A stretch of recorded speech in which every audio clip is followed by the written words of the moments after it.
We finished our first row of single crochet. We started with our chain of 13, and then now we have our first row of 12. So now I'm going to show you how to move on and go to a second row. Okay, so you're going to turn your yarn.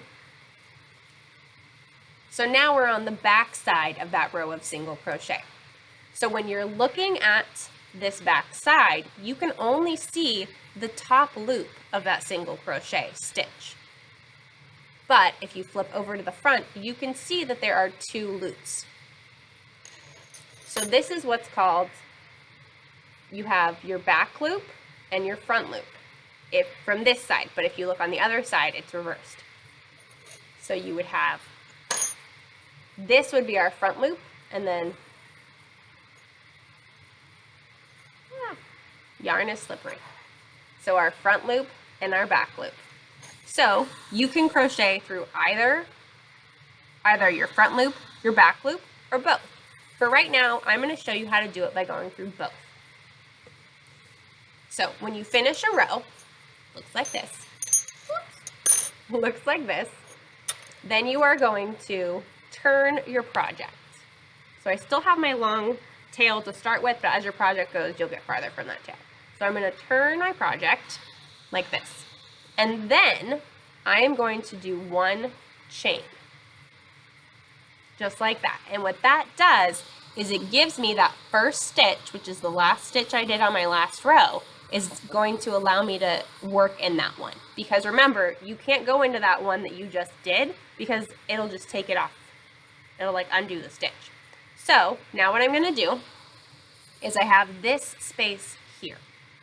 So this is in between my posts. So this is a post and this is a post. That is where your stitch connects to the previous row. So we're going to go in between that, underneath our front loop and our back loop. So I'm going to take my hook and insert it into that space.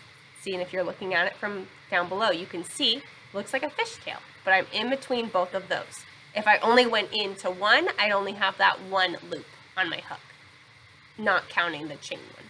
So then I'm going to yarn over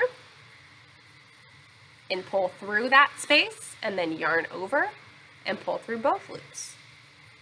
So then I'm going to do the same thing to the next space.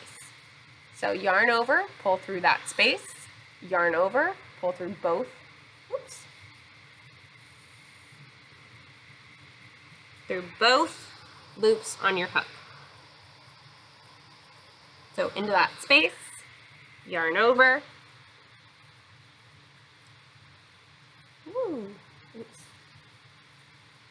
And if you turn your hook up when you're doing it, you're more likely to lose your stitch. So you're going into that space.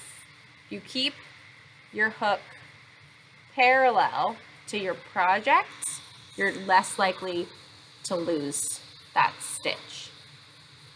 So, and you're just doing the same thing that we did on the previous row, but instead of going into the chain space, you're going into that space between both of those stitches. And you can see that now that we have some project to work with, I'm not holding on to my chain. I'm able to hold on to the stuff that I've already stitched. So we're going in, pulling it through, both of those.